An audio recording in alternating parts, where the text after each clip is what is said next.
Basic educator. साथियों, D triple S B की तरफ से जो टीजीटी की वैकेंसीज़ का आप लोग वेट कर रहे थे और एस्पिरेंट्स को काफ़ी 2-3 साल हो चुके थे टीजीटी की वैकेंसी का वेट करते हुए, तो वो वैकेंसी साथियों अब आ चुकी है और आप लोग अपनी तैयारी में जुट जाइए। डी ट्रिपल एस बी ने अभी जो टीजीटी का वैकेंसीज़ है उसका शॉर्ट नोटिफिकेशन जारी कर दिया गया है। तो वो शॉर्ट नोटिफिकेशन अभी आपको फ़िलहाल वेबसाइट पर नहीं मिलेगा। कुछ इस प्रकार का शॉर्ट नोटिस जारी किए हैं, तो 4 शॉर्ट नोटिस जारी किए गए हैं एक साथ। तो बाकी पर हम चर्चा नहीं करेंगे, हम चर्चा करेंगे जो हमारे टीजीटी की पोस्ट का है। तो आप देख पा रहे हैं सर, इसमें जो शॉर्ट नोटिस है ये कल की डेट का है, 12 तारीख का है, पर हमें जो देखने को मिला है वो आज ही इसको पब्लिश किया गया है न्यूज़पेपर्स वगैरह में। तो इस प्रकार से आप देख पा रहे हैं 12 तारीख की डेट का है। साथियों, जो फॉर्म्स जो होने वाले हैं वो आपके 8 फरवरी से शुरू होंगे और 8 मार्च तक ये फॉर्म फिल किए जाएंगे। और साथियों, मैं उम्मीद जता सकता हूँ कि ये जो एग्ज़ाम है ये आपके मार्च एंड तक भी हो सकता है, अगर आचार संहिता तब तक लागू नहीं हो जाती है या आचार संहिता से पहले अगर डेट जारी कर दी जाती है तो हो सकता है कि मार्च एंड तक भी ये एग्ज़ाम हो जाए। तो आप लोग बिल्कुल मार्च एंड को टारगेट करके अपनी तैयारी करते रहिए। इसके साथ ही साथियों वैकेंसीज़ पर चर्चा कर लेते हैं कि कितनी कितनी वैकेंसीज़ यहाँ पर हमारे पास हैं। तो साथियों देख लीजिए कि टीजीटी मैथ्स मेल में आपको 540 है, टीजीटी मैथ्स फीमेल में 568 है। साथ ही टीजीटी मैथमेटिक्स जो एनडीएमसी की वैकेंसी है उसमें 11 वैकेंसीज़ हैं। टीजीटी इंग्लिश मेल में आपका 413, टीजीटी इंग्लिश फीमेल में 379। ये तो दोनों वैकेंसीज़ ये डायरेक्टरेट ऑफ एजुकेशन की हैं। साथ ही टीजीटी इंग्लिश में जो एनडीएमसी की वैकेंसी है वो 11 है। फिर टीजीटी एसएसटी में आपकी मेल में वैकेंसीज़ है 129 और फीमेल में वैकेंसीज़ है 179। एनडीएमसी में आपकी 2 वैकेंसीज़ है सोशल साइंस में। नेचुरल साइंस में आपकी मेल में 183, फीमेल में 166 और एनडीएमसी में आपका 5 वैकेंसीज़ हैं। टीजीटी हिंदी में आपका मेल में 75 और फीमेल में 110। हिंदी में जो एनडीएमसी की वैकेंसी है वो आपकी 7 है। संस्कृत में मेल में आपकी 477 वैकेंसीज़ हैं, फीमेल में आपका 141 है। तो संस्कृत के कैंडिडेट्स के लिए बहुत बड़ी वैकेंसी है ये। साथ ही आपका एनडीएमसी में 13 वैकेंसीज़ है टीजीटी संस्कृत में। टीजीटी उर्दू में मेल में आपकी 265 वैकेंसीज़ हैं, फीमेल में 356 वैकेंसी है, बहुत बड़ी वैकेंसी है उर्दू के हिसाब से भी। और एनडीएमसी में उर्दू की 5 वैकेंसीज़ है।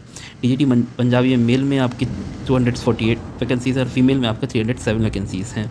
एनडीएमसी में 1 वैकेंसी है। ड्राइंग टीचर की आपका डायरेक्टरेट ऑफ एजुकेशन में आपका 527 वैकेंसीज़ हैं और डिपार्टमेंट ऑफ सोशल वेलफेयर ने अभी नहीं दिया है। तो इस प्रकार से आपका कुल 5118 पोस्ट पर ये वैकेंसी आई है। तो बहुत बड़ी वैकेंसी है टीजीटी के हिसाब से। साथियों, आप लोग बिल्कुल तैयारी में जुट जाइए। जिन भी साथियों का हमारा नवोदय या केवी में रह गया था तो उन सभी साथियों के लिए ये बहुत बड़ी वैकेंसी है। आप लोग तैयारी में लगे हुए ही हैं, थोड़ा सा और तैयारी को लगातार जारी रखना है और आपका इस भर्ती में ज़रूर ही हो जाएगा। बहुत बड़ी वैकेंसी है और आपको पता ही है कि इसमें आपका जो पेपर 2 क्वालिफाई होना चाहिए सीटेट में। तो जो लोग ऑलरेडी उसमें अप्लाई किए हैं नवोदय में या केवीएस में, तो वे लोग भी एलिजिबल हैं। अपना आप लोग अप्लाई कीजिए, आप लोगों के लिए बहुत बड़ी एक वैकेंसी रहने वाली है ये। तो साथियों, कुछ जो हमारे यहाँ पे नोटिफिकेशन में ये दी गई हैं वो मैं आपको बता देता हूँ। जो ये वैकेंसीज़ हैं ये टेंटेटिव हैं, ये घट बढ़ सकती हैं। कैंडिडेट्स को जो DSSB की ऑनलाइन वेबसाइट है उससे अप्लाई करना है 8 मार्च तक। और DSSB will conduct the examination for making the recruitment against the vacancies notified above. The date of conduct of examination will be intimated in due course only through the website of the board. फिर ये सब बातें हैं और ये बोला है कि ऑनलाइन एप्लीकेशन होगा, बाय हैंड नहीं होगा। साथियों, अब कुछ बातें आती हैं कि चयन प्रक्रिया पर। तो सबसे पहले आती है एज लिमिट। साथियों, मैं बता दूं इसमें ये शॉर्ट नोटिस है, यहाँ पर कहीं भी डेट मेंशन नहीं की गई है। साथियों, इसके साथ ही आप लोगों ने पीछे एक नोटिफिकेशन देखा था कि जिसमें आप लोगों को बताया गया था कि टीजीटी और पीजीटी दोनों की उम्र जो है 30 साल करने की सिफारिश की गई थी। फिलहाल ऐसा अभी तक कुछ नहीं हो रहा है। जो पहले भी पीजीटी की जो एज है वो 36 साल थी और इस बार जिस प्रकार से आप स्क्रीन पर देख पा रहे हैं ये पीजीटी का नोटिफिकेशन है। तो इसमें भी जो पीजीटी की जो एज दी गई है वो आपकी 36 साल ही दी गई है। तो इस तरीके से आप लोग देख पा रहे हैं जो आपका सबकी जो पोस्ट की एज है आपकी 36 साल है। पीजीटी में देख पा रहे हैं आप स्क्रीन पर, देखिए मैक्सिमम एज जो है आपकी यहाँ पर 36 साल है। तो इसकी 36 साल है। तो आपको जिस प्रकार से पता है पहले जो टीजीटी इसकी पोस्ट की जो उम्र रही है वो 32 साल रही है DSSB में। मैं आपको एग्जाम्पल भी दिखा देता हूँ अभी। तो आप लोग निश्चिंत रहिए, आपकी जो उम्र का जो मैक्सिमम एज जो है वो आपका 36 ही रहेगी, वो 32 ही रहेगी टीजीटी में। देख पा रहे हैं साथियों आप स्क्रीन पर। ये अभी नवंबर के महीने में अक्टूबर के महीने में नोटिफिकेशन आया था। इसमें आपकी कुछ पीजीटीज़ की और एक टीजीटी की पोस्ट नोटिफाई की गई थी। यहाँ पर देख पा रहे हैं साथियों टीजीटी कंप्यूटर साइंस की पोस्ट नोटिफाई की गई है जिसका कि पोस्ट नंबर है 7023। तो 7023 के हम क्वालिफिकेशन पर जाते हैं।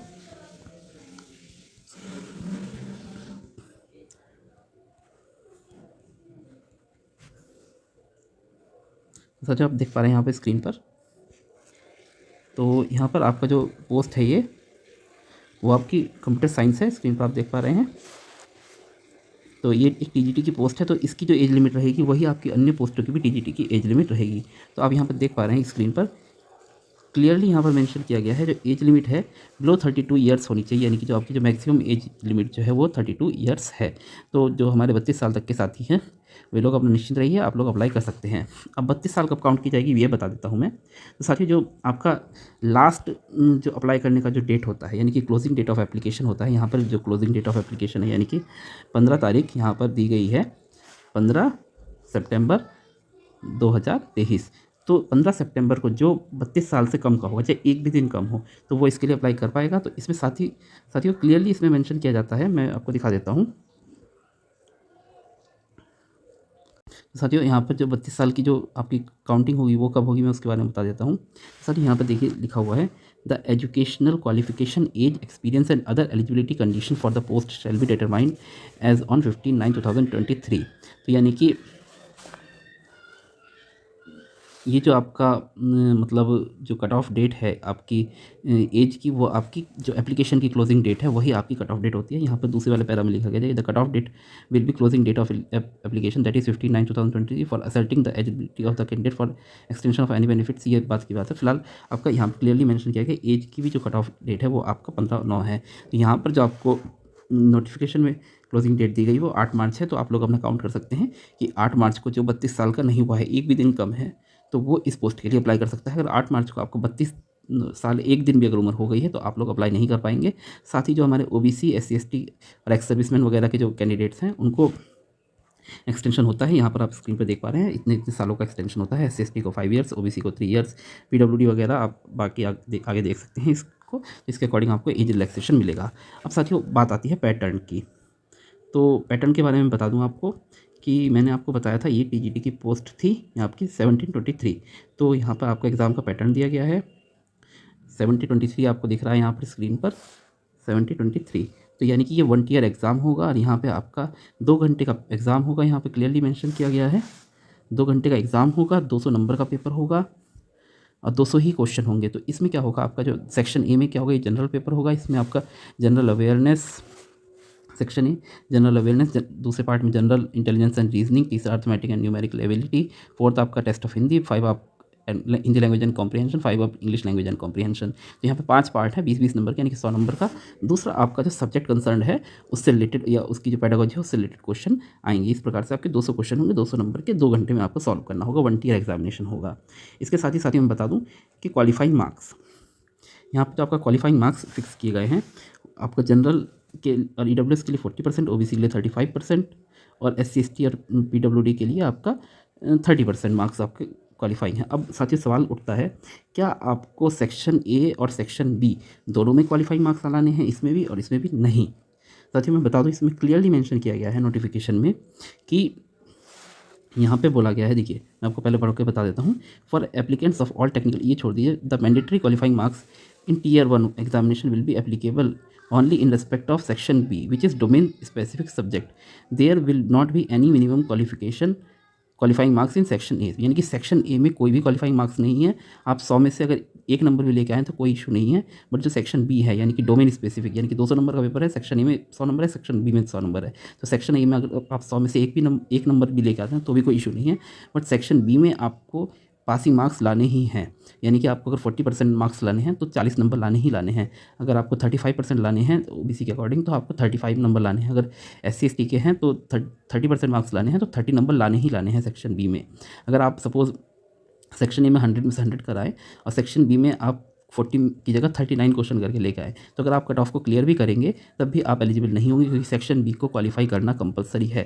साथ ही एक बात मैं बता दूं, सेक्शन बी क्वालिफाइंग है, सेक्शन ए क्वालिफाइंग नहीं है। सेक्शन ए में कितने भी नंबर आए कोई फर्क नहीं पड़ता, सेक्शन बी आपके लिए क्वालिफाइंग है। मिनिमम उतने नंबर आपको सेक्शन बी में लाने ही लाने हैं।